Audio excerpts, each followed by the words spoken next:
That leads us to Ukraine. Jog our memories about what happened with the call. Well, I think we should get to what led to the call, in the sense that we had these 3 impeachment votes. There was this left-wing part of Congress that was very much pushing for impeachment, and what was happening was the Democratic leadership in the Senate was very much impatient with this because they recognized it was discrediting, and they were adamant that the Mueller report and the Trump-Russia investigation would produce serious, grounds for impeachment.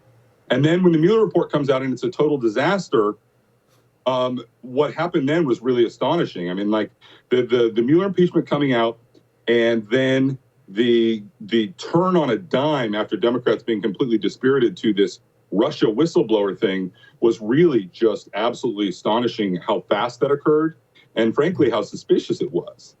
Basically, at that point, what you had this whistleblower in the CIA come forward that with concerns about what happened on this phone call between Trump and the president of Ukraine. Now, there are all kinds of things that were suspicious from the get-go. One is that the Justice Department quickly determined the whistleblower laws didn't cover the president. 2, the Intel Inspector General had at some point in recent history, very recent history, changed the rules to allow this whistleblower complaint to go forward, because previous to the rules change, hearsay, in this case, the CIA guy wasn't on the phone call and didn't have direct knowledge of it, wasn't supposed to allow to file a whistleblower complaint based on, second-hand or third-hand, information about what occurred on the call. Yes. And then we come to find out, that the whistleblower was in contact with Adam Schiff's office, who's running impeachment, prior to even filing the complaint. And then as impeachment gets started, we come to find out that, oh, by the way, the whistleblower has a previous working relationship of some kind with none other than Joe Biden. And that was just what we learned in by the first week or two of impeachment. At what point would anyone have particular confidence in that proceeding, that it wasn't being governed strictly by politics rather than some kind of serious democratic or legal accountability? Amazing. What was the quid pro quo? That was the Latin phrase of the week that this was all going down. What was the claim?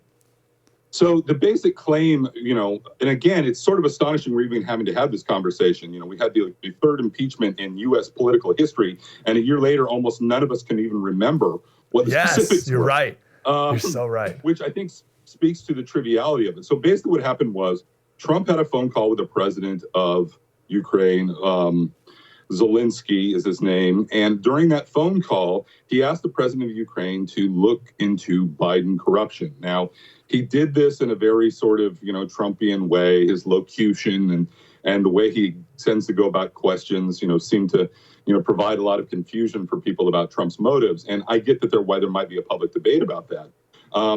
But the entire impeachment proceeding proceeded on this notion that there was some sort of dramatic quid pro quo, meaning that Trump was withholding military aid to Ukraine in exchange for an investigation into his political rival.